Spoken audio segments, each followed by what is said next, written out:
juga akan mendapatkan balasan surga yang abadi di akhirat sana. Pertama-tama tentunya kita memberikan dukungan kepada seluruh pengurus masjid, jajaran masjid yang sudah mempermudah agar ta'lim ini bisa berjalan. Dan insya Allah seperti biasa, bila Allah mudahkan kita akan melanjutkan bedah buku kita, Kunci Sukses di Alam Kubur, yang ditulis oleh Dr. Ahmad Mustafa Mutawalli.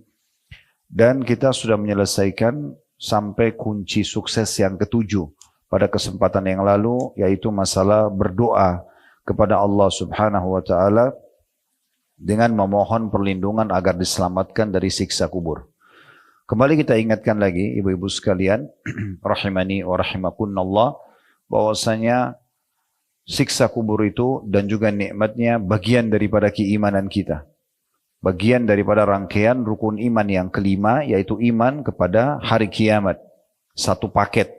Masalah prosesi kematian, dicabutnya ruh oleh para malaikat yang ditugaskan oleh Allah Subhanahu wa taala, kemudian masuk ke alam barzah atau alam kuburan, dan ini tentunya dimanapun seseorang meninggal dunia, baik di udara dengan pesawat yang meledak misalnya, atau meninggal di kedalaman lautan dan tubuhnya habis dicabit-cabit oleh ikan ataupun hewan-hewan dari lautan, atau dia terbakar hangus semuanya, tubuhnya di darat misalnya dengan kebakaran rumah atau tokohnya dan seterusnya, dan yang mati di ranjang, di atas ranjang sementara tubuhnya utuh dan dimasukkan ke dalam liang lahat, semuanya akan sampai ke alam barzah dengan hikmah Allah Subhanahu wa taala.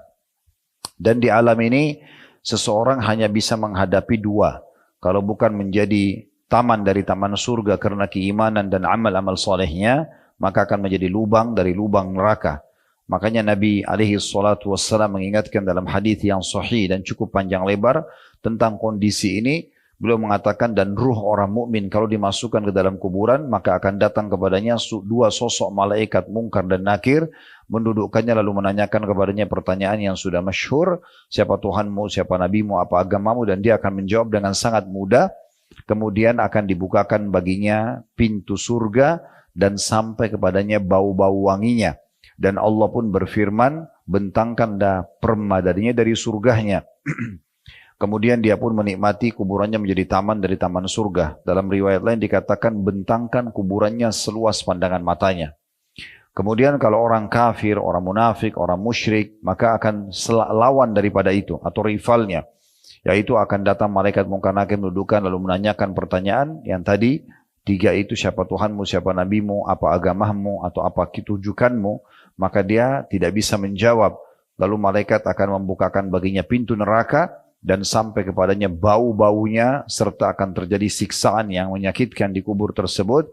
Sebagaimana kata Nabi SAW, Allah akan membuat dinding kuburannya menjepit sampai tulang rusuknya terhimpit seperti ini. Lalu Nabi SAW memberikan isyarat dengan menyatukan jari-jari jemari beliau. Kemudian juga dalam riwayat lain, Allah akan datangkan malaikat yang tidak punya pendengaran dan penglihatan. Bagaimana? Allahu a'lam.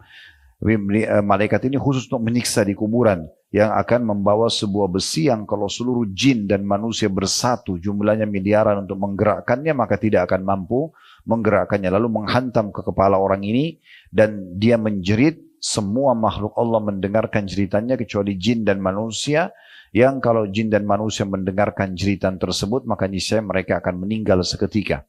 Jadi memang saking sakitnya, dan begitulah terus keadaannya menjadi lubang dari lubang neraka.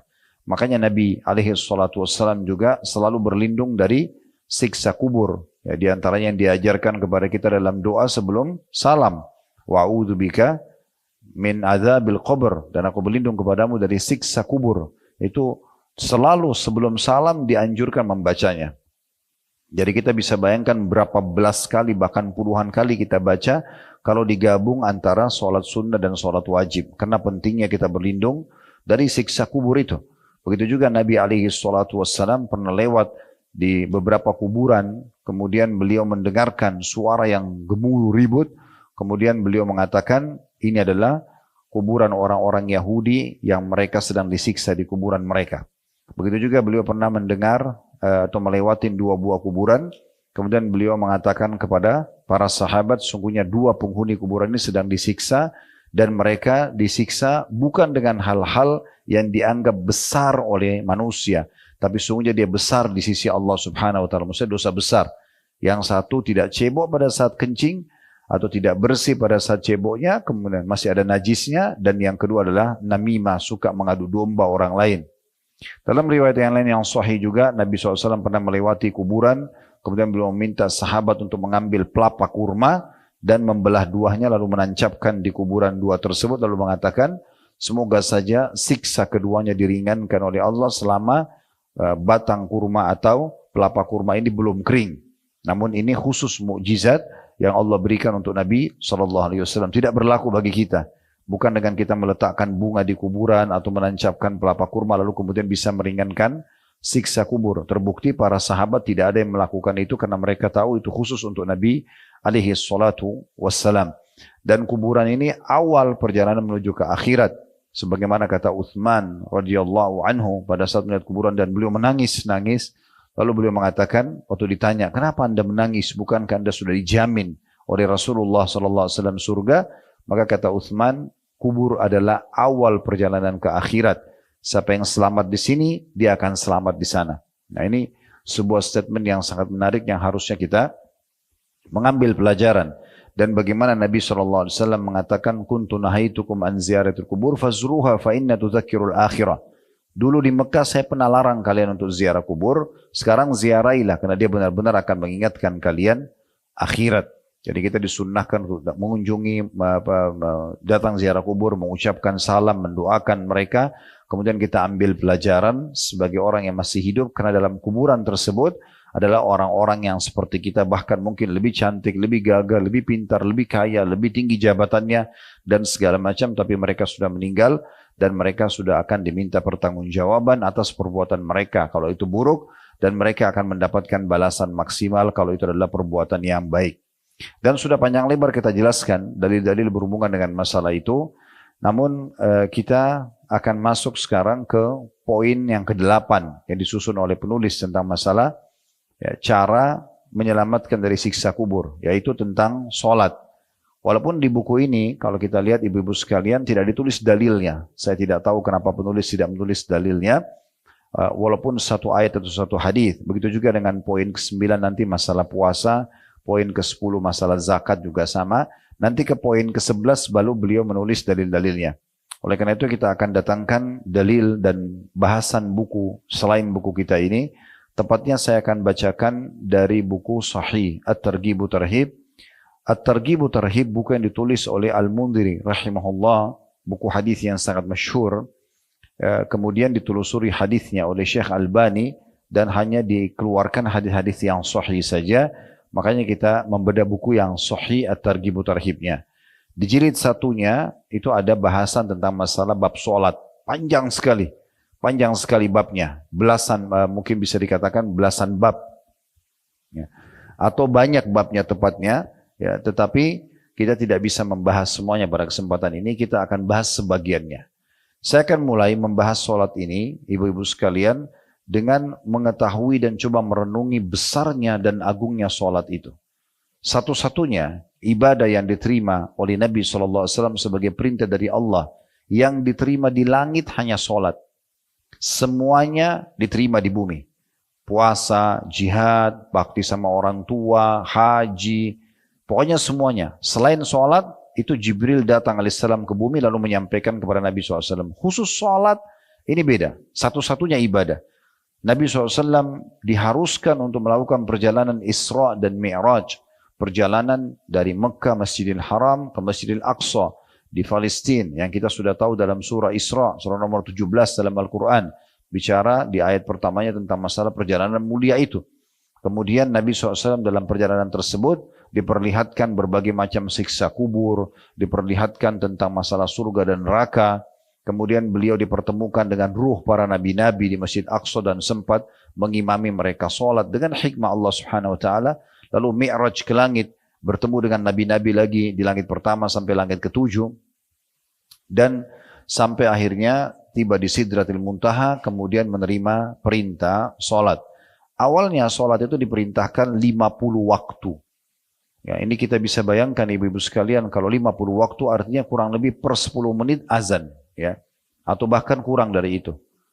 Oleh karena itu waktu Nabi SAW naik dan menerima perintah 50 sholat ini, di langit ketujuh itu ketemu dengan Nabi Ibrahim AS. Nabi Ibrahim tidak bicara apa-apa setelah menerima perintah sholat. Kalau kita bicara hadis tentang Isra Mi'raj ini panjang sekali.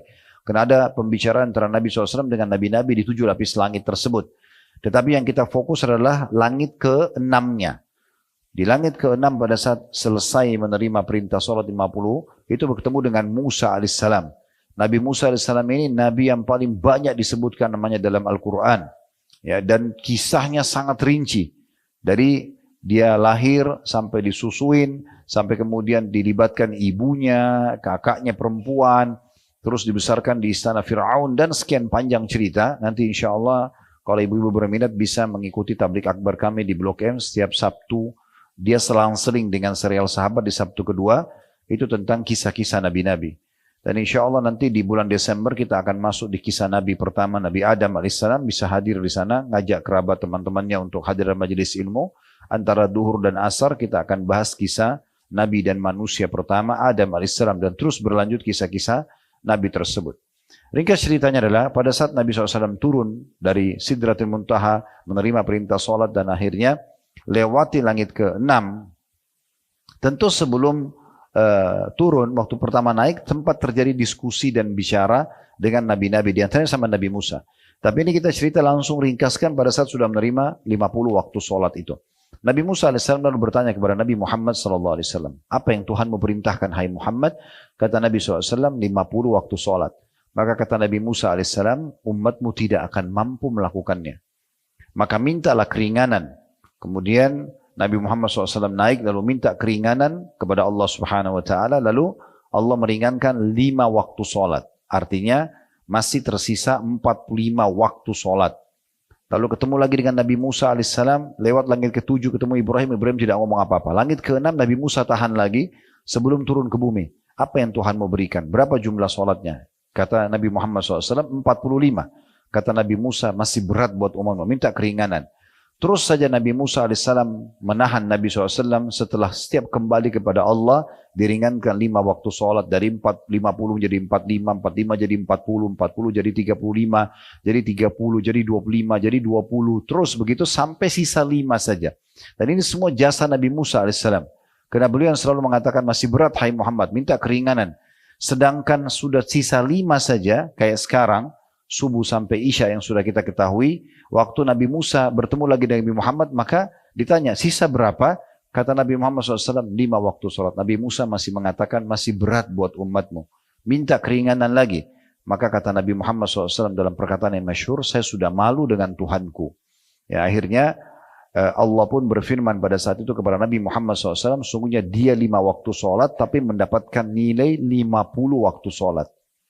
Karena semua amal saleh dalam Islam akan dilipat gandakan menjadi 10 kali lipat. Sebagaimana Allah berfirman, man ja'a bil hasanati falahu asyru amsalihha.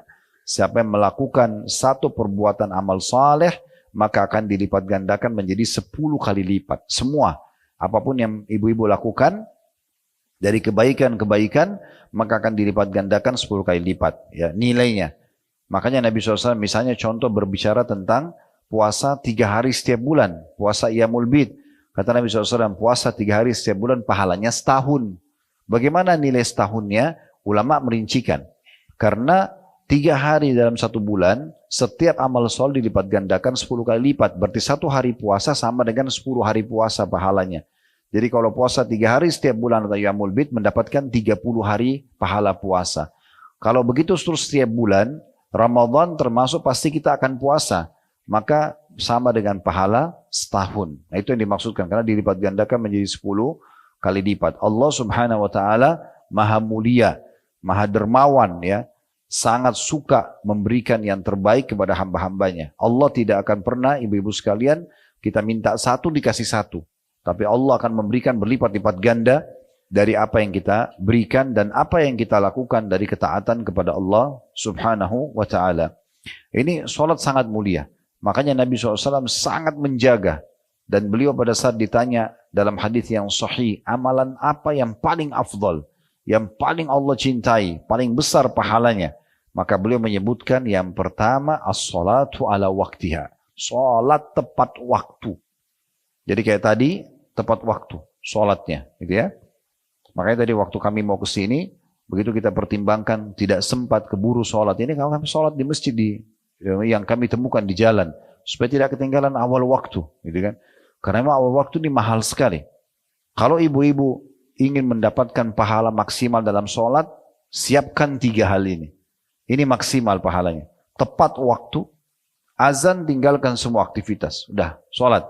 Dan wudhunya itu sudah dilakukan sebelum azan, sehingga tidak ketinggalan sholat qobliyah, tidak ketinggalan doa antara azan dan iqamah yang mustajab, tidak ketinggalan takbiratul ihram pertama imam. Karena mulai imam Allahu Akbar, mulai malaikat catat pahala. Ya. Kalau orang datang nanti imamnya sudah waladhdallin, beda pahalanya dengan orang yang ikut dari awal. Karena ada iftitah, ada awal al-fatihah. Beda pahalanya orang yang dapat 4 rakaat duhur dengan orang yang cuma dapat 3 rakaat berjamaah. Walaupun nanti dia bisa sambung 1 rakaat lagi setelah salam. Tapi akan beda pahalanya dengan orang yang mengerjakan dari awal waktunya. Jadi dia tepat waktu. Dan yang kedua, tepat gerakan. Harus sesuai dengan gerakan yang diajarkan oleh Nabi alaihi salatu wassalam. Dan beliau mengatakan, Sallu kama ra'aitumuni usalli. Salatlah kalian sebagaimana kalian melihatku salat. Dari takbiratul ihram, dari ruku, dari i'tidal, bangun dari ruku, sujudnya, duduk di antara 2 sujud, kemudian duduk pada saat mau berdiri ke rakaat kedua, namanya duduk istirahat dulu sejenak, kemudian berdiri ke rakaat kedua, begitu terus sampai salam, semuanya harus sesuai yang dicontohkan oleh Nabi alaihi salatu wassalam, dan ini tidak boleh keliru, ya ini harus betul-betul sesuai dengan apa yang beliau ajarkan. Jadi tidak boleh kita mengarang-ngarang. Begitu juga ya, kita harus betul-betul selain tepat waktu, tepat gerakan, dan ini tidak boleh tergesa-gesa, karena salah satu yang membatalkan sholat kalau terburu-buru dalam gerakan sholat. Makanya Imam Bukhari rahimahullah menghususkan bab musi'us sholat, bab tentang orang yang buruk sholatnya. Kejadian seorang sahabat, karena dia buru-buru ingin duduk hadiri majelis Nabi SAW, lalu sholatnya buru-buru sekali, ruku sujudnya cepat sekali. Maka setelah salam, dia datang ke hadapan Nabi SAW, Nabi mengatakan, kembalilah, ulangi sholatmu karena kau belum sholat. Maka orang itu ulangi lagi. Ternyata gerakannya sama juga, buru-buru. Memang sudah begitu cara dia sholat. Dia begitu kembali, Nabi ulangi lagi, mengatakan, kembalilah, ulangi sholatmu karena kau belum sholat. Orang itu kembali lagi ulangi. Ternyata sama juga. Dia juga masih buru-buru. Sampai beberapa kali Nabi suruh dia mengulanginya, sampai dia mengatakan, ya Rasulullah, saya tidak tahu selain ini, tolong ajarkan saya. Barulah Nabi SAW sampaikan, ya.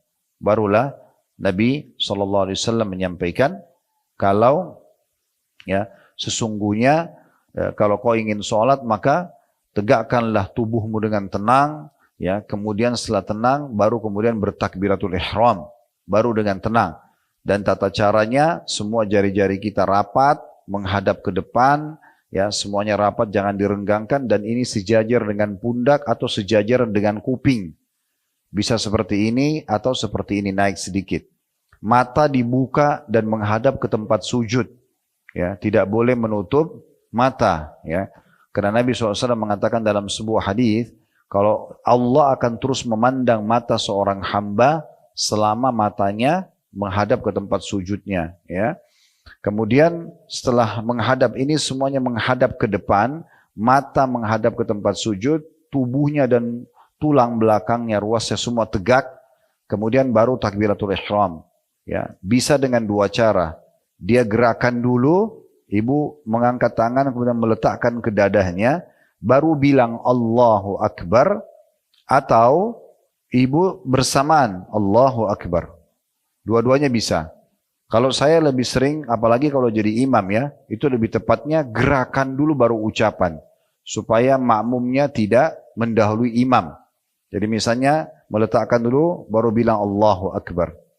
Kemudian begitu juga pada saat ruku. Ruku dulu, baru mengatakan Allahu Akbar. Bangun dari ruku atau i'tidal, dengan sangat tenang dulu, gerakan baru bilang Sami Allahu liman hamidah. Begitu seterusnya sampai salam. Jadi gerakan dulu, misalnya salam ke kanan, baru bilang Assalamualaikum warahmatullah, begitu juga ke sebelah kirinya. Tapi boleh saja orang bersamaan dengan gerakan tangannya. Intinya gerakan harus dijaga dengan tenang. Jadi ini standar gerakannya, jangan diubah-ubah. Takbiratul ihram seperti ini, pada saat mau ruku juga sama. Jadi kita nanti begitu Allahu Akbar, pertemukan antara punggung dalam kanan dengan punggung kiri luar, ya. Seperti ini, lalu digenggam. Atau bisa mempertemukan pergelangan kanan dengan pergelangan kiri. Misalnya seperti ini. Dua-duanya, lalu diletakkan di awal dada. Ini yang disebutkan dalam hadis yang sahih. Jadi Allahu Akbar diletakkan di sini atau digenggam seperti ini. Mata tetap dibuka. Kalau sholatnya sholat sir, kecilin suara, duhur dan asar, dikecilin bukan dihilangin suara, tetap bersuara cukup yang kita dengar. Jadi mata terbuka, ruas tubuh tulangnya tegak, kemudian tetap mengeluarkan suara. Misalnya Allahu Akbar. Kemudian mulai baca iftitah yang kita dengar sendiri, Al-Fatih juga begitu. Jadi jangan hilangin suara. Kalau ibu sudah tutup mata, bacain dalam hati, ruangannya gelap, ini tidur. Ya. Jadi harus buka mata, jelas semuanya, tegak. Ya. Setelah begitu, baca, saya tidak sebutkan bacaan karena saya kan sudah kita tahu semuanya iftitahnya, Al-Fatih, Al-Surah. Kemudian ruku sama, ini kembali lagi, Allahu Akbar, mata tetap ke tempat sujud. Ini standarnya. Kemudian ruku dan usahakan punggung ibu itu rata. Caranya gimana? Jadi pada saat ruku, ibu jangan tundukin badannya, tapi ibu mengarahkan wajahnya ke depan. Ya. Jadi coba nanti kalau ruku, itu kita tegak tetap dan turunnya begini. Jangan turunnya begini. Ya. Sehingga bungkuk belakangnya. Jadi caranya turun, tegak seperti ini. Ya. Sama kalau berdiri juga sama. Kalau berdiri juga sama. Sami Allah liman hamidah, ini tegak aja langsung berdirinya. Ya, jadi kita tegak. Nabi SAW dikatakan dalam riwayat kalau ruku ditaruh bejana air tidak tumpah. Ya, jadi tidak bungkuk. Ya, jadi tegak. Yang saya temukan biasa kalau bapak-bapak biasa saya praktekin. Saya suruh berdiri kemudian saya praktekin caranya. Rata-rata semuanya bungkuk. Kenapa? Karena turunnya dia bukan turun lurus ke depan, tapi dia turunnya begini. Ya, sehingga bungkuk pasti. Mau nggak mau. Kemudian lutut digenggam. Ya. Biasanya kalau ini sudah kita turunkan rata ke depan, itu terasa sekali otot paha belakang ketarik. Setelah betul-betul gerakannya tenang, baru baca Subhana Rabbiyal Azim 1 kali. Kasih waktu 1 detik saja. Lalu Subhana Rabbiyal Azim 1 detik lagi, baru Subhana Rabbiyal Azim. Itu. Ya. Itu termasuk tidak tumak nina namanya, ya. Karena hal yang ketiga yang harus diperhatikan dalam sholat, tepat bacaan. Jadi tepat waktu, tepat gerakan, tepat bacaan. Ini nggak bisa pisah kalau ibu mau dapat maksimal pahalanya. Karena kalau ibu mau memperbaiki apapun, mulai dari sholat. Apapun, mau perbaiki urusan akhiratnya, hubungannya sama Allah, mau memperbaiki urusan dunianya, sholatnya dulu. Kalau sholat sudah baik-baik semuanya itu. Gak akan ada masalah lagi. Karena sholat itu awal amal yang dihisab hari kiamat. Dan Nabi SAW sudah bilang, di akhirat nanti, kalau dia baik, dia akan membantu amal lain. Kalau dia buruk, dia akan mengganggu amal lain. Dalam riwayat lain, kalau sholatnya sudah lolos di timbangan amalnya karena bagusnya, maka dia sudah beruntung. Dan kalau dia rusak, maka rugilah dia. Celaka dia. Oleh karena itu harus 3 hal ini berkumpul. Ya, tepat waktu, tepat gerakan, dan tepat bacaan. Nah, setelah ibu tenang baca dalam ruku, bangun. Bangunnya sama tadi ya. Jadi punggungnya itu naik lurus ke atas. Sami Allahu liman hamidah. Mata tetap ke tempat sujud. Ini sama begini. Nah, ini ada 2 cara. Dua-duanya khilaf ulama kembali kepada sebuah hadis yang sama. Disebutkan bahwasanya Nabi SAW kalau bangun dari ruku, anggota tubuh beliau kembali seperti semula. Kembali seperti semula. Di sini ulama beda pendapat. Apakah sebelum takbiratul ihram sehingga sami Allah liman hamidah tangannya kembali ke samping, ya, atau kembali tubuh Nabi SAW itu setelah takbiratul ihram? Pernah lihat gak ada orang sami Allah hamidah kembali tangannya ke dada? Nah, itu tidak bisa disalahkan karena kembali kepada dalil yang sama. Nah, cuma bedanya pendapat pertama ulama bilang yang dimaksud anggota tubuh Nabi SAW kembali seperti semula adalah sebelum takbiratul ihram, makanya ditaruh di samping paha. Dan yang mengatakan setelah takbiratul ihram berarti kembali ke dada. Dua-duanya boleh. Kalau saya sarankan ibu lakukan sesekali. Selama ada pendapat ulama Jadi di buku amal kita tercatat pernah gerakan ini, pernah gerakan itu. Selama ada dalilnya. Ya. Kemudian begitu juga nanti kalau dalam bacaan-bacaan ya. Bacaan doa iftitah itu banyak sekali ragamnya. Usahakan dihafal semuanya, diamalkan. Kalau tidak bisa mungkin maksimalkan. Misalnya ada 7 bacaan iftitah, ibu bisa hafal 5, 6. Kalau enggak mungkin 3, 2 atau 1. Tapi paling tidak ada yang ibu pernah praktekin yang kedua. Mungkin sekali atau 2 kali. Supaya dalam buku amal kita tercatat kita pernah mengamalkan sunnah-sunnah Nabi alaihi salatu wassalam. Ini kalau kita ingin bahas panjang sekali ya. Karena doa iftitah saja itu maknanya sangat dalam dan ragamnya banyak sekali lafadznya. Begitu juga dengan baca Al-Fatihah dengan sangat tenang, masing-masing ayat diberikan haknya. Baca surah juga makin panjang dibaca maka makin besar pahalanya. Oleh karena itu saya sarankan untuk menambah hafalan minimal di juz 30. Jangan inna ataina wal asr terus ya. Dan ingat, solat itu kita yang membutuhkannya. Allah nggak butuh dengan solat kita. Kenapa banyak orang sholat buru-buru? Karena dia pikir dia store kewajiban. Ini keliru. Allah nggak butuh. Ibu kalau dari lahir sudah bisa sholat, sudah bisa ngomong misalnya. Kan bayi nggak mungkin ya. Tapi kalau misalnya kita anggap bayi itu sudah bisa ngomong, udah faham, udah bisa sholat. Ibu sholat dari bayi sampai umur ibu 200 tahun. Allah tidak butuh dengan sholat itu. Kita yang butuh. Dan kita harus tahu per satu sholatnya, per satu gerakan dan per satu bacaannya itu akan sangat membantu kita di timbangan amal hari kiamat. Jangan sia-siakan. Jangan sia-siakan. Pergerakan, perbacaannya semua akan ada nilai pahalanya. Jadi nggak boleh disia-siakan. Ini luar biasa keagungannya. Makanya syaitan berusaha datang merusak amal-amal sholat itu supaya hilang konsentrasinya gitu ya. Makanya kata Nabi SAW, ada orang di hari kiamat tidak terima pahala sholat kecuali 3/4-nya. Ada yang cuma setengah, ada yang cuma sepertiga, ada yang cuma seperempat, ada yang 1/10. Ada yang sholat yang nanti diremukkan seperti pakaian kotor dan dilempar ke wajahnya. Karena tidak sadar, Allah Akbar sadar, salamnya nanti sadarnya setelah salam, gitu kan? Karena semuanya mengkhayal tentang masalah janjian, kunci yang hilang, segala macam gitu ya. Itu karena bisikan syaitan. Jadi harus konsentrasi dengan cara tadi. Buka matanya ya, kemudian sedikit keluar suara dan kita ya menjaga setiap gerakan dan juga bacaan kita. Ini penting sekali. Kemudian setelah bangun dari ruku pun ini ada macam-macam doanya. Ya, ada macam-macam. Ibu usahakan bisa menghafal dan mengamalkan semua. Kalau bisa, kalau nggak bisa beberapa. Ada subhana rabbil azim, ada subhana rabbil azim wa bihamdi, ada subuhun kudusun rabbul malaikati warruh, ada subhana dzil jabarut wal malakut wal kibriyai wal azama, ada subhanakallahumma bihamdika Allahumma gfirli. Banyak doa-doanya bisa kita pilih ya. Jadi kita bisa baca. Begitu juga setelah itu bangun, dan ini minimal bacanya sekali, bisa dibaca 3 kali sampai 10 atau 11 kali. Ya, terkadang Nabi SAW membaca, apalagi di sholat malam beliau sampai 10 atau 11 kali.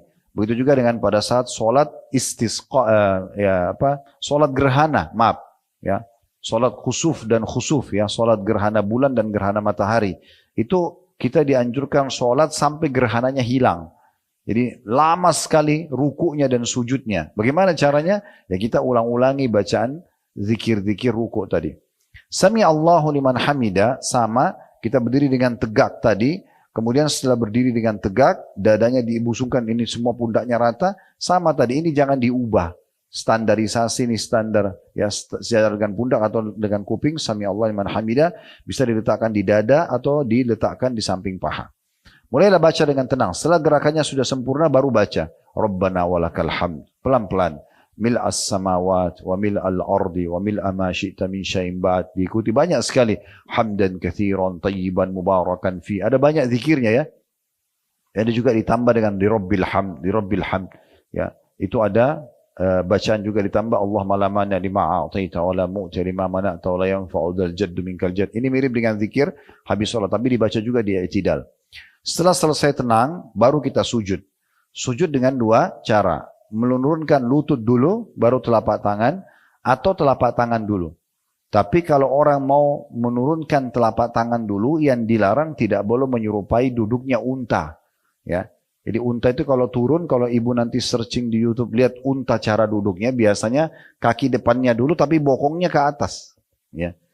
Oleh karena itu kalau kita mau turun telapak tangan dulu, itu tubuhnya turun bersamaan.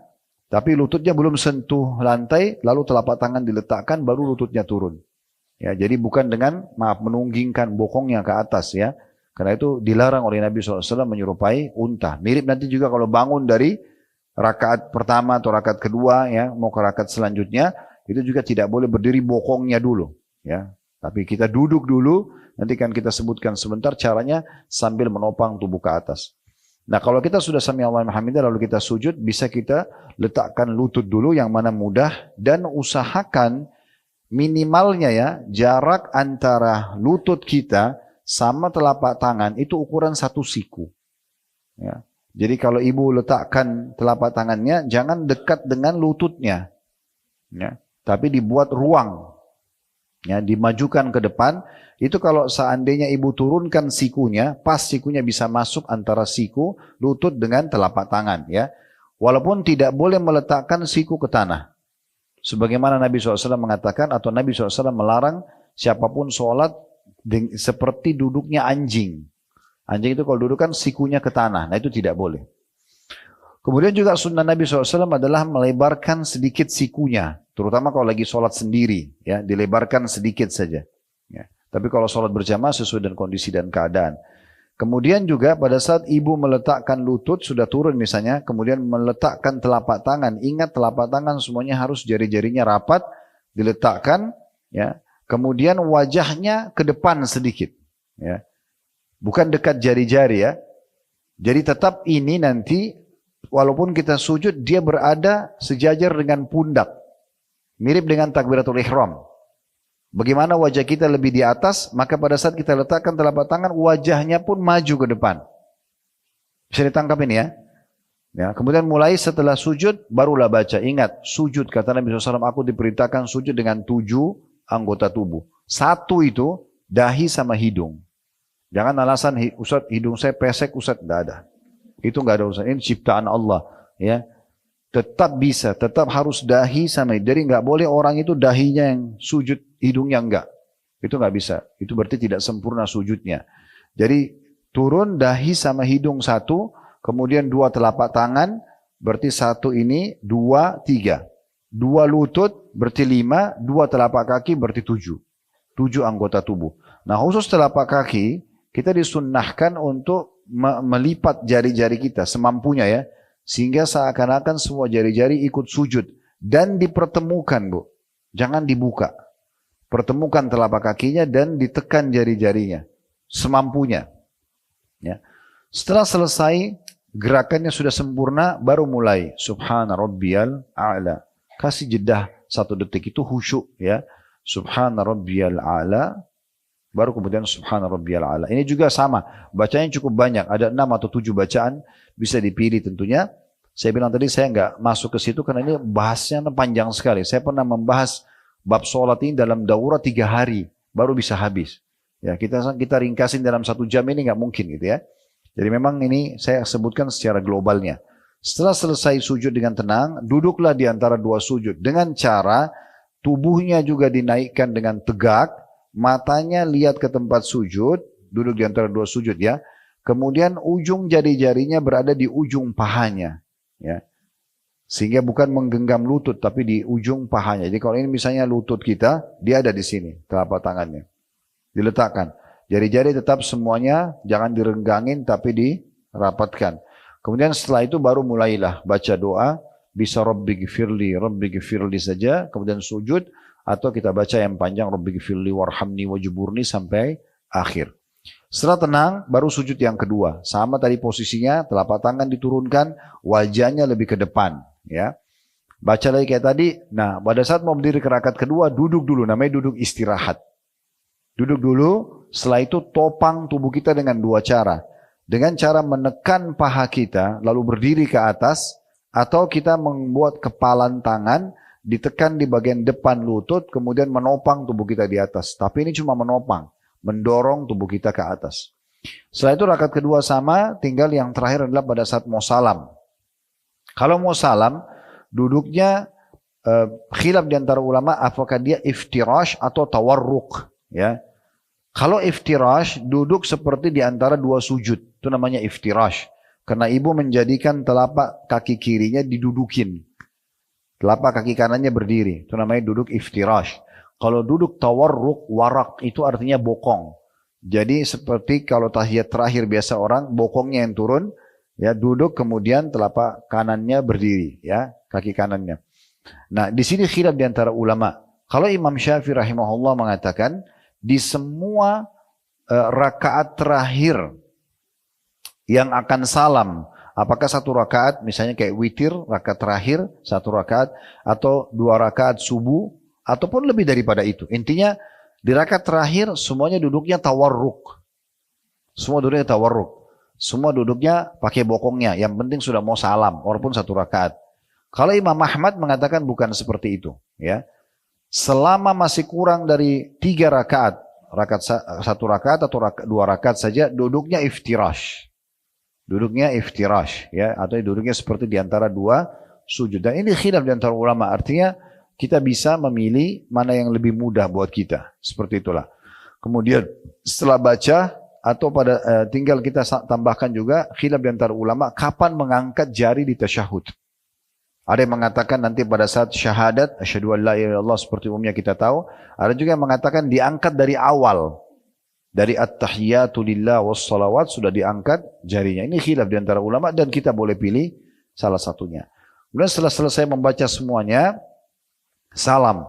Salamnya dengan menegakkan tetap tulang belakang kita. Jari telunjuknya ditutup. Setelah baca, kemudian mulai balik. Dikatakan Nabi SAW kalau salam, maka putih pipi beliau terlihat oleh makmumnya. Artinya bukan cuma menoleh, tapi balik. Assalamualaikum warahmatullah sampai terlihat oleh makmum seakan-akan dan ini sejajar, ditahan sebentar, baru balik lagi. Assalamualaikum warahmatullah sama juga. Jadi bukan cuma menoleh saja, ya. Dan Allahu a'lam, saya pribadi belum pernah menemukan dalil tentang masalah mengusap wajah setelah itu. Jadi setelah salam, maka sudah selesai sholatnya. Sudah selesai sholatnya. Jadi 3 hal ini harus diperhatikan, yaitu tepat waktu, tepat gerakan, dan tepat bacaan. Ini saya ringkaskan dari sekian banyak bab sholat itu ya. Sekarang kita masuk kepada motivasinya. Apa yang memotivasi kita supaya mau menjaga sholat itu? Biasa bahasa agama kita kan ceramah itu fadilah, ya, keutamaannya. Terlalu banyak. Saya akan bacakan, saya bilang tadi dari buku Sahih At-Targhib At-Tarhib dalam kitab sholatnya. Di antaranya hadis Abu Sa'id Al-Khudri radhiyallahu anhu, dan hadis ini adalah hadis yang sahih diriwayatkan oleh Al-Bazzar dan juga At-Tabarani.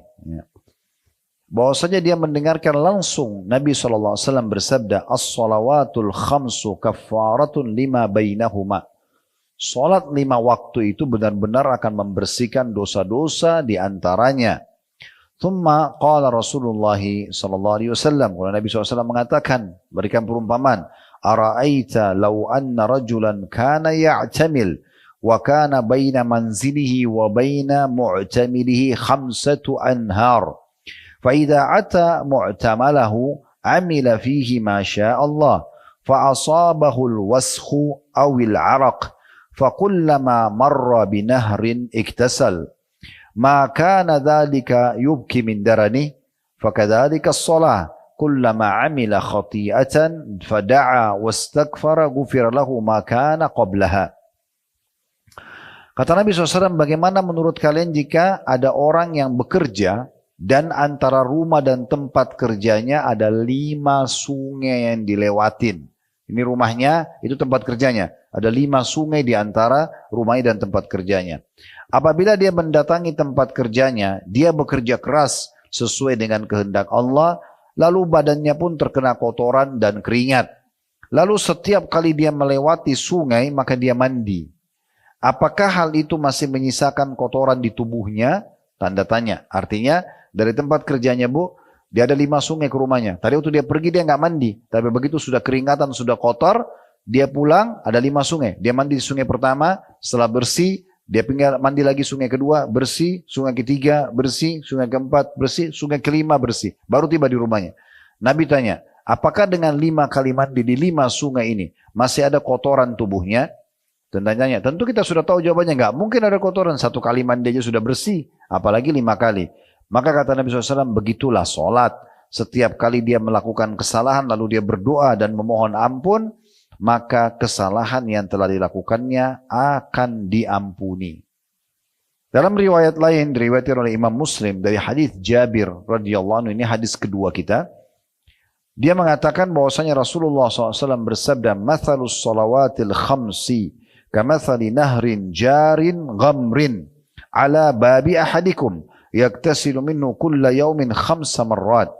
Perumpamaan sholat 5 waktu adalah seperti sungai yang mengalir deras di depan pintu salah seorang dari kalian, di mana dia mandi darinya 5 kali setiap harinya. Jadi kalau hadis yang kedua ini lebih ringkas. Nabi SAW berikan gambaran, kalau di depan rumah seseorang di antara kita ada sungai, dia mandi sehari 5 kali. Ya. Maka sudah jelas dia akan bersih dari segala macam kotoran. Ya. Begitu juga dengan hadis yang lain. Hadis yang diriwayatkan oleh At-Tabarani dalam Mu'jam al-Saghir dan Mu'jam al-Awsat dengan sanad hasan. Ini hadis yang ketiga. Dari Abdullah bin Mas'ud radhiyallahu anhu. Ya.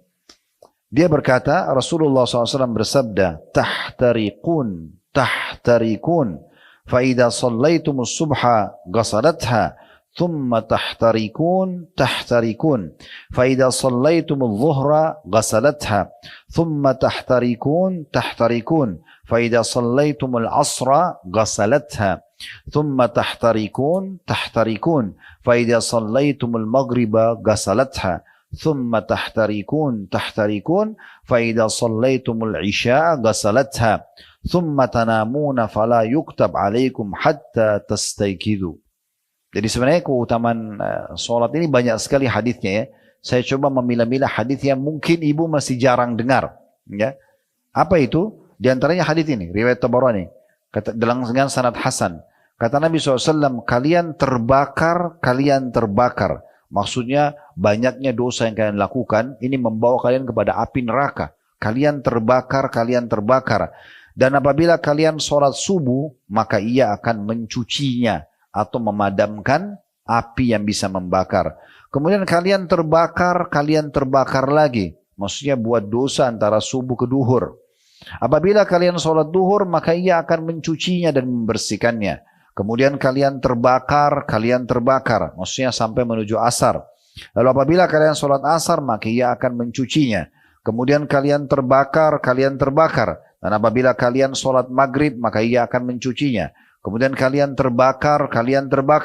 Dan apabila kalian sholat isya, maka ia akan mencucinya. Kemudian kalian tidur dalam kondisi itu, maka tidak dituliskan dosa atas kalian sampai kalian bangun. Nah, ini hadis-hadis seperti ini, hadis-hadis keutamaan ya. Mohon maaf kalau memang tidak sempat ditulis, karena memang cukup banyak hadis yang saya mau bacakan ya. Mungkin ibu bisa dengar. Nanti kalau mau, lebih baik beli bukunya ini ya. Sahih At-Targhib Tarhib. Ya, ini diterbitkan oleh Darul Haq. Ya. Memang dia 6 jilid. Ini jilid pertamanya. Bisa dibeli per jilid sebenarnya. Ya, bisa dimiliki nanti dan lihat di bab sholat. Dan ada di kitab sholat itu di bab nomor 13 yang saya baca ini. Jadi dia banyak sekali bab-babnya ya. Tapi tentang keutamaan ini, itu kita bacakan dari bab nomor 13 di kitab sholatnya. Ya. Kemudian hadis selanjutnya, hadis dengan sanad hasan di ghairihi, menjadi hasan karena dikuatkan dengan riwayat-riwayat lain. Dari hadis Anas bin Malik radhiyallahu anhu, dia berkata, Rasulullah SAW bersabda, "Inna lillahi malakan yunadi 'inda kulli salah, ya bani Adam kumu ila niranikum allati awqadtumuha fa'adfi'uha." Sesungguhnya Allah memiliki malaikat-malaikat yang khusus, mereka menyeru pada setiap waktu sholat kalau masuk ya, tadi waktu duhur. Tapi kita tidak bisa dengar suaranya. Tapi malaikatnya tugasnya untuk itu. Mereka menyeru, mengatakan, "Wahai anak cucu Adam, bangkitlah kalian kepada api yang telah kalian nyalakan, lalu padamkanlah dengan sholat itu." Diriwayatkan oleh Tabarani dalam Mu'jam al-Awsat. Ya. Kemudian hadis selanjutnya juga hadis yang sahih. Hadis ini diriwayatkan oleh Tabarani dalam Mu'jam al-Kabir. Diriwayatkan oleh Abdullah bin Mas'ud radhiyallahu anhu, bahwasanya Rasulullah SAW bersabda, "Yub'atsu munadin 'inda hadrati kulli shalah. فيقول يا بني آدم قوموا فأتبئوا عنكم ما أوقدتم على أنفسكم فيقومون فتسقط خطاياهم من أعينهم ويصلون فيغفر لهم ما بينهما ثم توكلون فيما بين ذلك فإذا كان عند الصلاة الأولى نادى يا بني آدم قوموا فأطفئوا ما أوقدتم على أنفسكم فيقومون فيتطهرون ويصلون dalam kurung الظهر فيغفر لهم ما بينهما فإذا حضرت العصر فمثل ذلك فإذا حضرت المغرب فمثل ذلك فإذا حضرت العتمة فمثل ذلك فينامون وقد غفر لهم مدلج في خير ومدلج في شر. Terjemahannya, kata Nabi SAW dalam hadis yang sahih ini, seseorang penyeru dari kalangan malaikat diutus oleh Allah pada setiap waktu sholat 5 waktu bila tiba. Lalu malaikat itu mengatakan, wahai anak cucu Adam, berdirilah, lalu matikanlah dari kalian apa yang telah kalian nyalakan atas diri kalian sendiri dari api. Maka mereka pun berdiri, ya, maka dengan sholat, maka kesalahan-kesalahan mereka berjatuhan dari mata mereka. Mereka sholat, lalu dosa-dosa yang ada di antara keduanya diampuni untuknya. Kemudian kalian menyalakan lagi di antara itu, buat dosa lagi. Lalu ketika sholat pertama telah tiba, dia memanggil, wahai anak cucu Adam, berdiri lalu matikanlah apa yang telah kalian nyalakan atas diri kalian. Mereka pun lalu berdiri lalu bersuci dan menunaikan sholat duhur. Maka dosa-dosa yang ada di antara keduanya diampuni untuknya. Jika asar telah hadir, maka seperti itu. Jika maghrib telah hadir, maka seperti itu. Jika isya telah hadir, maka seperti itu. Lalu dia pun tidur dalam keadaan telah diampuni. Maka ada yang melalui malam dalam keadaan baik, dan ada yang melalui malam dalam keadaan buruk. Artinya ada orang yang memang karena sholat dibersihkan dosa-dosanya, ada orang yang karena tidak sholat maka dia dalam keadaan buruk.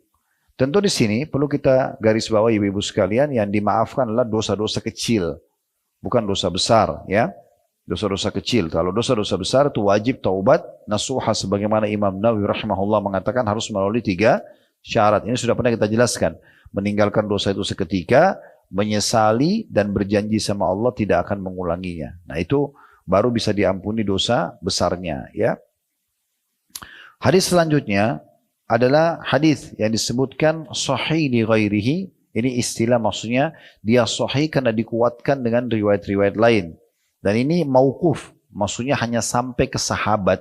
Kalau ibu dengar hadis marfu' berarti sampai ke Nabi. Kalau mauquf hanya sampai ke sahabat, ya.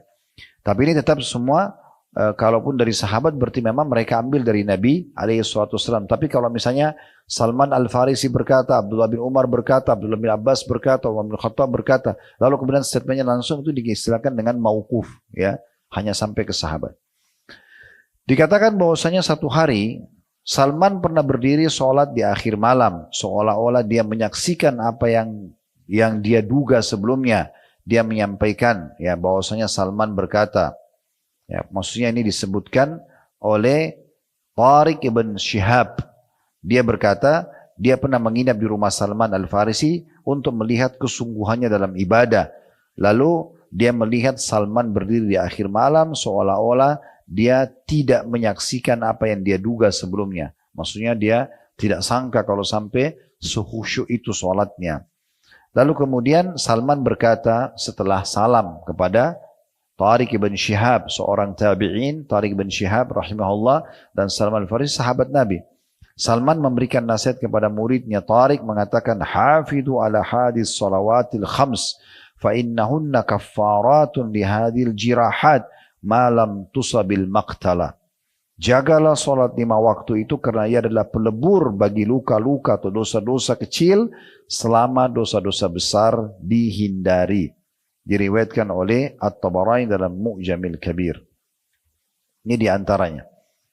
Kemudian juga di dalam hadis yang lain diriwayatkan oleh Al-Bazzar, Ibnu Khuzaimah, Ibnu Hibban. Hadis ini hadis yang sahih dari hadis Amr bin Murrah Al-Juhani.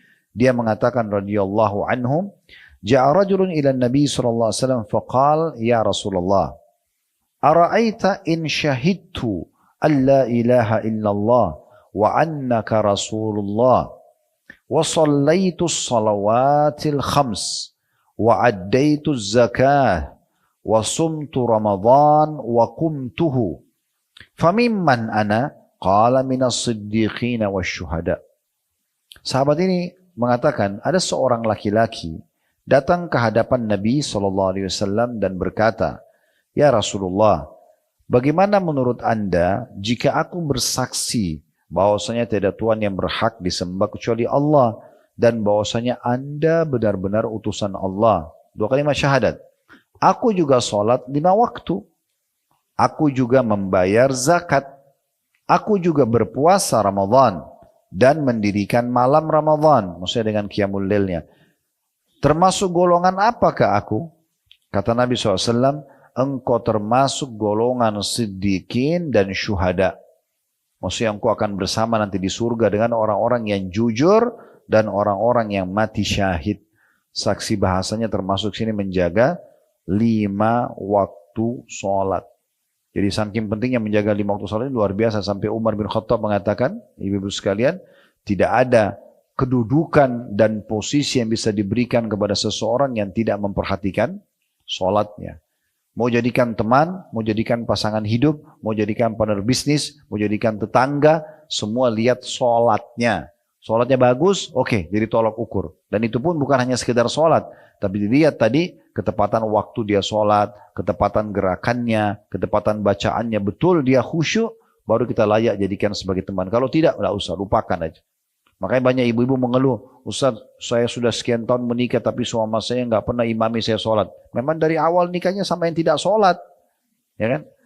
Makanya jangan cari suami di mall, ya. Jangan cari di karaoke, di bar, carinya di masjid, azan di saf awal. Nah itu layak jadi suami tuh. Ya, di masjid, di majelis ta'lim tempat mereka, orang-orang sholat itu di situ tempatnya di rumah Allah. Jadi salah, ketemu di karaoke lalu berharap bisa sholat tahajud. Gimana caranya? Jadi ini penting sekali untuk diperhatikan. Baik, ya. Umar bin Khattab pernah, ibu-ibu sekalian, pada saat beliau ditusuk oleh Abu Lu'lu', itu tusukannya luar biasa. Dari belakang sini, sebelah kanan tulang rusuknya tembus sampai ke depan. Ya, saking dalamnya ditusuk oleh Abu Lu'lu', ya. Dan waktu dites sama tabibnya disuruh minum susu, itu keluar dari 2 sisi, dari belakang, dari depan. Jadi udah nggak bisa diobatin. Di masa sekarang aja mungkin walaupun teknologi canggih, mungkin susah diselamatkan gitu ya, apalagi di masa itu. Lalu beliau pingsan karena sakitnya. Pas tiba waktu sholat, di sebelahnya beliau ada Ali bin Abi Thalib yang pada saat itu tentu sahabat beliau dan penasehatnya dan sekaligus mertuanya beliau. Karena istri terakhirnya Umar, anaknya Ali bin Abi Thalib, namanya Ummu Kalthum, ya. Jadi dan di sebelahnya Ali bin Abi Thalib ada Abbas, pamannya Nabi. Maka Abbas berkata kepada Ali, bagaimana caranya ini? Azan sudah dikumandangkan. Kita biarkan Amir Mukminin pingsan atau kita bangunkan? Dia lagi pingsan, dia lagi sakit, bukan ketiduran ya. Orang tidur dibangunin gampang. Ini orang pingsan, gimana caranya? Kata Ali, saya tahu caranya. Kita tinggal teriakkan di kupingnya, sholat, dia akan bangun. Itu Umar, lagi pingsan, lagi bolong. Itu bisa bangun. Maka Ali bilang, ya Amir Mukminin as-shalah. 2 kali atau 3 kali Ali ulangi, Umar langsung bangun. Dalam kondisi pingsan, langsung bangun. Lalu kata Umar, ya tidak ada kedudukan dalam Islam bagi orang yang tidak sholat. Lalu beliau sholat. Itu saking tertanamnya dalam dirinya tentang masalah sholat itu. Ya, itu sholat itu luar biasa. Jadi jangan ibu hanya seperti gerakan biasa saja. Enggak, harus dinikmatin benar setiap gerakannya, setiap bacanya. Ingat selalu itu ya. Tepat waktunya, tepat gerakannya, tepat bacaannya. Mau terbakar apapun di sebelah kita, mau gempa bumi, saya lagi sholat, selesai. Enggak ada urusannya. Gitu kan? Meninggal dalam kondisi itu enggak masalah. Berarti ajal datang. Itu dalam Quran husnul khatimah. Enggak ada masalah. Kenapa harus panik ya dengan hal-hal yang tidak perlu? Apalagi panik hanya karena mau jawab telepon temannya, hanya mau baca WA, akhirnya sholatnya nggak konsentrasi. Ya, ini yang senyum-senyum tahu diri ya. Kita baca selanjutnya dalil hadis yang diangkat setelah itu. Dikatakan hadis ini hasan sahih, diriwayatkan oleh Tabarani dalam Mu'jamul Kabir juga. Dari Salman Al-Farisi radhiyallahu anhu dia berkata bahwasanya Rasulullah sallallahu alaihi wasallam bersabda, "Innal muslima yusalli wa khatayahu marfu'atun 'ala ra'si." Kullama sajada tahattu anhu fayafrugu min salatihi wa qad tahattat anhu khatayahu. Ini sebenarnya hadisnya banyak saya bilang. Saya coba pilih hadis yang mungkin kita jarang dengar ya. Mudah-mudahan betul memang ibu belum dengar sehingga dapat ilmu baru gitu ya. Ataupun sudah pernah didengar berarti ini mengingatkan kembali ilmu itu juga bagus. Apa kata Nabi SAW? Sesungguhnya seorang muslim melaksanakan sholat sementara dosa-dosanya terangkat di atas kepalanya. Semua dosa kita ditaruh di atas kepala kalau kita lagi sholat. Allah punya cara dengan itu. Setiap kali dia sujud, berguguranlah darinya dosa-dosa itu. Sehingga dia menyelesaikan sholatnya sementara dosa-dosanya telah habis. Di dosa hari itu ditaruh semua di atas kepala kalau lagi sholat, dia sujud jatuh. Dia bangun lagi, kan kedua sujud lagi jatuh lagi. Sampai habis salam, gugur semua dosanya. Kapan itu bisa habis kita tidak tahu. Ya, mungkin sholat sunnah, sholat wajibnya, atau dalam seharian dia sholat, intinya tergantung kadar dosa seseorang. Kemudian dalam hadis yang mirip dengan ini, dengan sanad hasan dighairi menjadi hasan karena dikuatkan dengan riwayat-riwayat lain. Ini diriwayatkan oleh Ahmad, An-Nasai dan juga At-Tabarani. Dari hadis Abu Uthman, dia berkata, rahimahullah seorang tabi'in, aku bersama Salman Al-Farisi di bawah sebatang pohon. Dia mengambil dahan kering lalu mengibaskannya sehingga daunnya berguguran. Salman Al-Farisi ambil ranting pohon, itu ada daun-daun kering. Jadi dia sengaja kibas supaya jatuh semua daun kering itu. Kemudian dia berkata, wahai Abu Uthman, diajak ngomong tadi tabi'in yang meriwayatkan riwayat ini. Tidakkah kamu bertanya padaku mengapa aku lakukan ini? Kenapa aku tebaskan ya batang pohon ini ya atau ranting ini supaya jatuh semua daun-daunnya? Ini luar biasa ya. Jadi para ulama-ulama dulu, para sahabat itu mereka tidak buat hal sia-sia. Ini aja digoyangin ada maksudnya. Maka dia bilang sama muridnya, kok tidak tanya kenapa saya lakukan ini? Maka kata Abu Uthman, aku bertanya, mengapa anda melakukannya? Maka Salman menjawab, radhiyallahu anhu, begitulah Rasulullah SAW melakukan ketika aku bersamanya di bawah sebuah pohon. Jadi saking ingin menukil murni ajaran Nabi seperti apa, sampai Salman praktekin begitu. Saya juga pernah di bawah pohon begini seperti ini.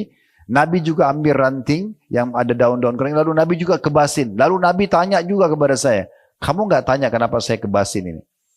Beliau mengambil dahan kering lalu mengibaskannya sehingga daunnya berguguran. Lalu beliau bersabda, wahai Salman, tidakkah kamu bertanya mengapa aku melakukan ini? Maka aku pun bertanya, mengapa anda melakukannya? Lalu Rasulullah SAW bersabda, ini hadisnya, innal muslima idza tawadda fa ahsana al-wudu thumma shalla as-salawatil khams tahattat khatayahu kama tahattu hadzal waraq.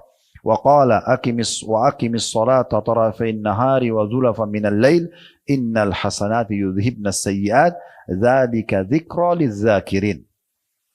Sesungguhnya kata Nabi SAW, apabila seorang muslim berwudu dengan sempurna, lalu dia membaguskan wudunya, ini juga termasuk bahasan dalam bab sholat ya, tapi kita tidak singgung karena ini wudu bab sendiri. Tapi termasuk membawa kehusyuan juga, tambahannya itu adalah kalau ibu sempurnakan wudunya, jangan buru-buru. Ingat ada batas minimal ya. Ini pergelangan batas minimal. Jangan kurang kenanya. Enggak sah wudunya, enggak sah sholatnya nanti kan. Kumur-kumur juga begitu sama hidung atau ya, madmadul istinsyak. Membasuh wajah juga semua wajah harus kena. Tangan sampai siku, ingat sikunya. Kadang-kadang kita siram, ini enggak kena ini bagian bawah ya. Itu juga kepala sampai ke tengkuk, kaki juga minimal mata kaki diusahakan lebihkan. Dan kata Nabi SAW, sesungguhnya perhiasan seorang mukmin pada hari kiamat nanti di surga memenuhi anggota tubuhnya yang terkena dengan wudunya, gitu ya. Sampai Abu Hurairah pernah wudhu menggulung bajunya sampai ke atas, lalu beliau siram bukan di siku, di atasnya. Ditanya oleh seorang tabi'in, kenapa anda lakukan ini? Dia mengatakan karena saya mendengarkan Rasulullah SAW bersabda, perhiasan seorang mukmin akan dipenuhi tubuhnya yang tersentuh dengan air wudunya. Jangan dibayangkan ini emas atau perak ya. Perhiasan kita tidak tahu apa. Allah SWT maha kuasa, nanti di surga dikasih apa yang jelas dapat perhiasan gitu ya. Begitu juga nanti anggota tubuh ini akan mengeluarkan cahaya yang terang di hari kiamat. Sebagaimana Nabi SAW bersabda kepada para sahabat. Ini saya datangkan hadis lain dulu, nanti kita kembali ke hadis kita ya. Kata Nabi SAW, saya ingin sekali melihat saudara-saudaraku. Kata para sahabat, ya Rasulullah, kami saudara-saudara anda. Kata Nabi SAW, bukan. Kalian adalah sahabat-sahabatku. Saudara-saudaraku yang datang nanti sepeninggalku. Ya kita-kita ini dianggap saudara oleh Nabi SAW. Maka kata para sahabat, ya Rasulullah, bagaimana anda mengenal mereka? Sementara nanti ketemunya di mahsyar. Kan kita nggak mungkin ketemu Nabi di dunia. Nabi sudah meninggal. Ketemu nanti di mahsyar, hari kebangkitan.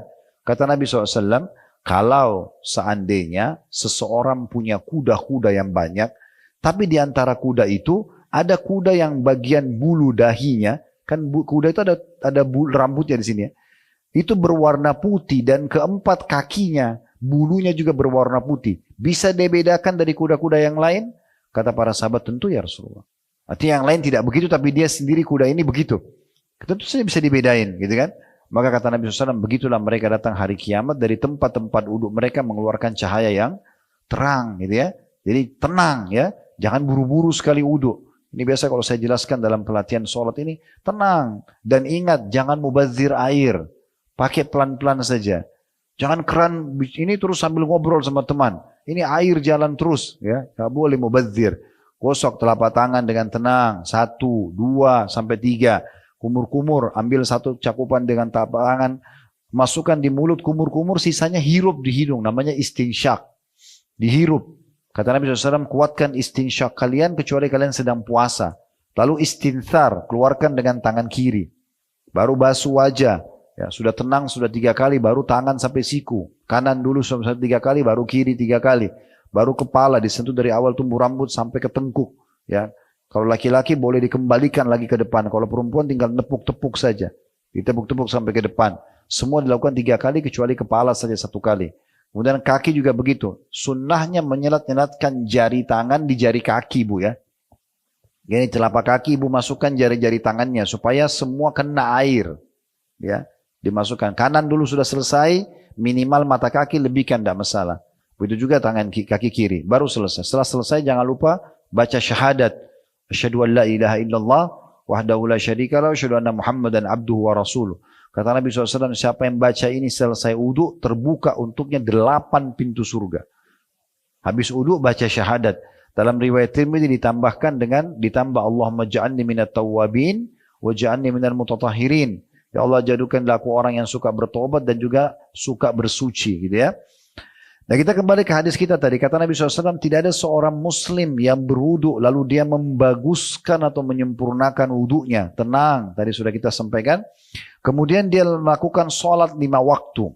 Maka kesalahan-kesalahannya berguguran seperti daun ini berguguran. Seperti tadi waktu ditebasin ya ranting yang ada daun keringnya. Lalu kemudian beliau membaca firman Allah Subhanahu wa taala dalam surah Hud ayat 114. Yang artinya surah Hud ayat 114, dan dirikanlah sholat itu pada kedua tepi siang, maksudnya pagi dan petang, dan pada bagian permulaan pada malam. Ya, sesungguhnya perbuatan-perbuatan baik itu akan menghapus perbuatan-perbuatan buruk. Itulah peringatan bagi orang-orang yang mau mengingatnya. Itulah peringatan bagi orang-orang yang mau mengingatnya. Kemudian selanjutnya, hadis yang mungkin kita bacakan juga. Hadis dengan sanad hasan, dan hadis ini diriwayatkan oleh Tabarani dari hadis Abu Darda radhiyallahu anhu bahwa Rasulullah SAW bersabda, "Khamsun man jaa bihinna ma'a imanin dakhala al-jannah. Man hafaza 'ala as-salawatil khams, 'ala wudu'ihinna wa ruku'ihinna wa sujudihinna wa mawaqitihinna, wa shama ramadhana wa hajjal baita in istata'a ilayhi sabila, wa ata az-zakata tayyibatan biha nafsu, wa 'adda al-amanah." Qila ya Rasulullah, wa ma ada'ul amanah? Qala al-ghuslu minal janabah. Inna Allah lam ya'man ibna Adam ala syai'in min dinihi ghairaha. Kata Nabi SAW, 5 perkara. Diperhatikan baik-baik. Barang siapa yang mengerjakannya disertai dengan keimanan, yakin itu perintah Allah, dan berharap pahalanya, itu namanya disertai dengan keimanan. 5 perkara, barang siapa yang mengerjakannya disertai dengan keimanan, niscaya dia pasti masuk surga. Dijamin masuk surga. Yang pertama, ini yang jadi saksi bahasan kita, orang yang menjaga sholat 5 waktunya. Lalu Nabi rincikan, menjaga wudunya, menjaga rukuknya, menjaga sujudnya, dan ketepatan waktu-waktunya. Ya. Ini sholat. Saya ulangi, kata Nabi SAW, 5 perkara. Barang siapa yang mengerjakannya disertai karena iman atau disertai dengan iman, niscaya dia masuk surga. Orang yang pertama, orang yang menjaga sholat 5 waktu, dirincikan dengan menjaga wudunya, rukuknya, sujudnya, dan ketepatan waktu-waktunya. Ya. Sebenarnya ini sholat 5 waktu menjaga wudunya, ruku sama sujud sudah kita tahu ya. Kemudian waktu-waktunya, ketepatan waktu tadi. Kemudian yang kedua, berpuasa Ramadan. Tapi ini nggak dirincikan apa-apa, cuma puasa Ramadan. Yang ketiga, berhaji ke Baitullah jika dia mampu. Kemudian yang keempat, membayar zakat dengan jiwa yang rela. Jadi sebenarnya rukun Islam ini ya. Jaga sholat, jaga puasa, jaga zakat. Tapi zakat dengan keridoan jiwa, bukan karena terpaksa. Dan yang kelima, menunaikan amanah. Jadi Nabi SAW ada yang beliau ingin titip pesankan nih, amanah apa nih ya. Maka ditanyakan kepada Nabi SAW, ya Rasulullah, apa yang Anda maksudkan dengan amanah di sini? Karena biasanya orang fahamnya amanah itu titipan perkataan, titipan barang gitu ya. Maka kata Nabi SAW, mandi junub. Sesungguhnya Allah tidak mengamanahkan selain mandi junub kepada anak cucu Adam pada sesuatu dari agamanya. Jadi kalau maaf orang sudah berhubungan biologis, yang paling sesuai dengan sunnah langsung mandi. Gak ditunda ya. Sehingga tidak perlu menundanya. Walaupun ada pendapat ulama membolehkan menunda sampai menjelang subuh. Tapi jangan sampai ketinggalan sholat subuh karena mandi junub akhirnya kehilangan waktu subuhnya misalnya gitu kan. Umar bin Khattab radhiyallahu anhu pernah mengatakan, ya Rasulullah, semalam saya tidur tapi belum mandi. Maka kata Nabi SAW, kalaupun kau harus melakukannya, maksudnya tunda mandimu, maka minimal kamu sudah wudu dulu. Minimal kamu sudah wudu dulu. Mungkin kita tutup dengan hadis ini ya. Nah, melihat waktu banyak sekali hadis-hadis yang kita harus baca. Tapi saya juga habis ini insyaAllah. Dari hadis, dan ini sanad sahih Sa'ad bin Abi Waqqas radhiyallahu anhu, beliau mengatakan, kana rajulani akhawan fahalaka ahaduhuma qabla sahibihi bi 40 lailah. فذكرت فضيلة الأول منهما عند رسول الله صلى الله عليه وسلم فقال رسول الله صلى الله عليه وسلم ألم يكن الآخر مسلما قالوا بلى وكان لا بأس به فقال رسول الله صلى الله عليه وسلم وما يدريكم ما بلغت به صلاته إنما مثل الصلاة كمثل نهر عذب غمر بباب أحدكم يقتحم فيه كل يوم 5 مرات فما ترون ذلك يبكي من درنه فإنكم لا تدرون ما بلغت به صلاته. Terjemahannya, kata Sa'ad bin Abi Waqqas radhiyallahu anhum, dahulu ada 2 orang bersaudara, adik kakak, salah seorang dari mereka mati 40 malam mendahului yang lainnya. Jadi salah satunya mati, lalu 40 hari setelah itu baru mati yang kedua. Lalu keutamaan orang yang pertama disebut-sebut di hadapan Rasulullah SAW. Karena yang pertama mati di mata para sahabat lebih soleh daripada yang kedua mati.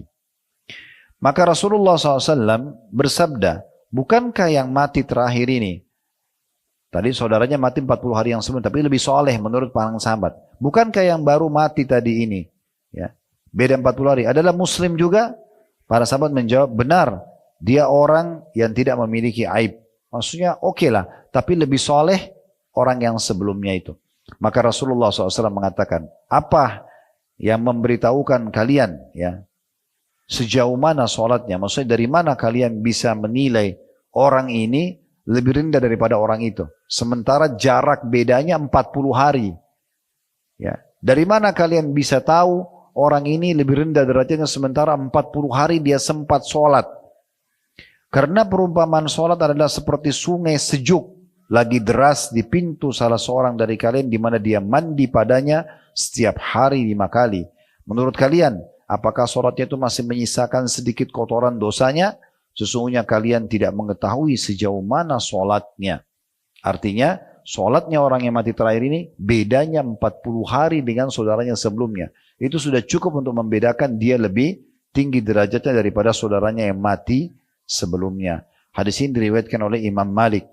Riwayat yang lain yang disebutkan oleh Ibnu Khuzaimah dari Amir bin Sa'ad bin Abi Waqqas, dia mengatakan, aku mendengarkan Sa'ad ayahku berkata bahwasanya Rasulullah SAW bersabda, kana rajulani akhawani fi kata Sa'ad bahwasanya kana rajulani fi ahdi Rasulillah SAW wa kana ahaduhuma afdala minal akhar وتوفي الذي هو أفضلهما ثم عمر الآخر بعده 40 ليلة ثم توفي فذكر ذلك لرسول الله صلى الله عليه وسلم فقال ألم يكن يصلي قالوا بلى يا رسول الله وكان لا بأس به فقال رسول الله صلى الله عليه وسلم وما يدريكم ما بلغت به صلاة. Dahulu, jadi ini masih satu nomor urut hadisnya, dua riwayat tapi mirip-mirip, makanya saya bacakan sekaligus. Di riwayat yang lain tadi dikatakan oleh riwayat Ibnu Khuzaimah, kata Nabi, di masa Nabi SAW ada dua orang bersaudara, ya. Salah seorang dari keduanya lebih soleh dari yang lainnya. Yang lebih soleh itu wafat terlebih dahulu, yang lainnya dipanjangkan umurnya sekitar 40 malam setelah yang soleh tadi mati. Lalu hal tersebut disebutkan di depan Rasulullah SAW, maka Nabi mengatakan tentang orang yang kedua yang dianggap tidak sesoleh yang pertama. Bukankah dia sholat? Para sahabat mengatakan benar ya Rasulullah. Orang yang kedua ini tidak memiliki aib, cuma saja dia tidak sesoleh yang pertama. Maka kata Nabi SAW, apakah yang memberitahukan kalian? Ya, Allah yang lebih mengetahui sejauh mana sholatnya. Maksudnya, kenapa kalian bisa menilai orang ini lebih sedikit, padahal sebenarnya dia sempat sholat berapa waktu, 40 malam dibandingkan saudara itu sudah cukup membandingkan derajatnya di surga. Jadi kalau kita mau baca hadis-hadis ini cukup banyak sekali hadis-hadis yang mungkin tidak memungkinkan kita membaca semua. Tinggal mungkin saya ingin tambahkan tentang masalah sholat berjamaah. Kita tutup dengan ini. Jadi kalau ibu bisa sholat berjamaah jauh lebih baik, lebih afdal ya. Walaupun ibu punya hukum sendiri, ibu kalau lebih afdal sholat di rumah sendiri atau berjamaah. Tapi selama bisa berjamaah di rumah atau ikut ke masjid itu bisa dilakukan juga. Dan ibu boleh ke masjid. Sebagaimana sabda Nabi SAW, La tamna'u ima Allahi masajidullah. Jangan kalian menolak atau melarang hamba-hamba Allah wanita untuk menuju ke masjid. Kalau ibu lagi lowong, ya maaf, apalagi yang sudah sepuh mungkin, anak-anak sudah besar semua, suami lagi pergi kerja, ibu lagi rumah dekat masjid, pergi aja sholat ke masjid, tidak ada masalah. Walaupun lebih afdal di rumah ya, karena boleh perempuan sholat di masjid, bukan tidak boleh. Tapi sholat berjamaah ini, ya, kalaupun ibu mau kerjakan di rumah, usahakan misalnya maaf ada pembantunya, ada anaknya, jangan sholat sendiri. Bahkan boleh ibu kalau misalnya ada suami di rumah, membahasakan ke beliau, nanti kalau habis sholat di masjid, segera pulang imami saya ya, boleh. Ya, nanti suami sholat lagi, tapi sudah hukumnya sunnah buat dia. Disebutkan dalam sebuah riwayat Mu'adz bin Jabal radhiyallahu anhu, beliau seringkali sholat bersama Nabi SAW, lalu beliau pulang lagi mengimami kaumnya. Dan dalam riwayat yang lain pernah ada sahabat telat masuk dalam masjid, sementara orang sudah salam, lagi berzikir, dia baru mau sholat sendirian.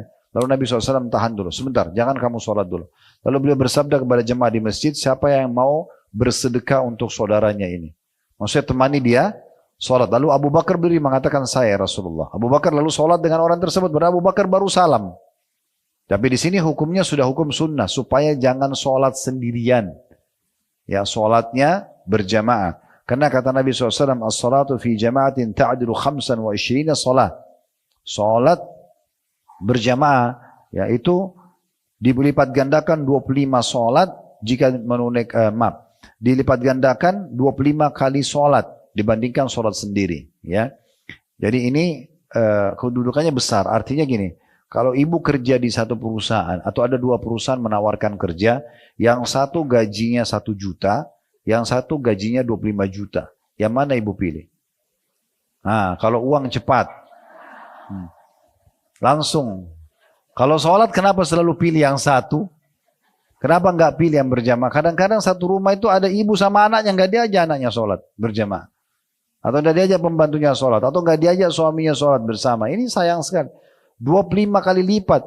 Akumulasinya itu besar sekali kalau sudah dikali 1 bulan, 1 tahun. Itu kan banyak banget. Kalau 25 sholat subuh misalnya sholat berjamaah. Duhur begitu, asar begitu, maghrib. 25 kali 5, 125 kali sholat. 1 hari, 5 waktu sholat. Dibandingkan sholat sendiri cuma 5. 5 dengan 125 kali 1 hari itu. Kalau 1 minggu, 1 bulan, jadi jangan sholat sendiri. Kecuali darurat ya. Kita tidak ada orang yang temani segala macam. Kalau kita misalnya sudah biasa sholat berjamaah tapi kemudian tidak dapat orang, maka insya Allah mudah-mudahan kita berharap Allah catatkan kita pahala berjamaah. Karena kita ingin sekali berjamaah cuma tidak ada. Nah, ada keutamaan yang perlu saya tambahkan di sini dalam riwayat yang sama ini. Kalau seandainya ibu berada di satu lokasi sendirian di sebuah padang pasir, kayak orang-orang Badui ya, mereka tinggal di padang pasir atau orang tinggal di gunung sendirian ya, tapi tetap dia jaga sholatnya, ini pahalanya besar sekali. Bisa 50 kali lipat sholat pahalanya. Sebagaimana sabda Nabi SAW, فَإِذَا صَلَّهَا فِي فَلَاتٍ فَأَتَمَّ رُكُوعَ وَسُجُودَهَا بَلَغَتْ 50 sholat. Kalau dia sholat di satu wilayah atau di sebuah padang yang sepi sendirian dia, karena ada biasa itu di kampung-kampung ya, dia tinggal sendiri di gunung, jauh sekali. Atau orang-orang di padang pasir penggembala domba, dia bawa dombanya jauh, dia nggak bisa kembali ke kota jauh. Tapi begitu azan dia tetap sholat, maka karena dia dirikan sholat, dia dapatkan pahala 50 sholat. Ya, karena tetap mendirikan sholat itu. Allahu a'lam. Baik, ini bahasanya insya Allah. Mungkin saya sudah bahasakan tadi, kalau mau lebih jauh bisa kembali ke buku ini, karena buku ini sangat lengkap menyebutkan tentang keutamaan-keutamaan sholat ya.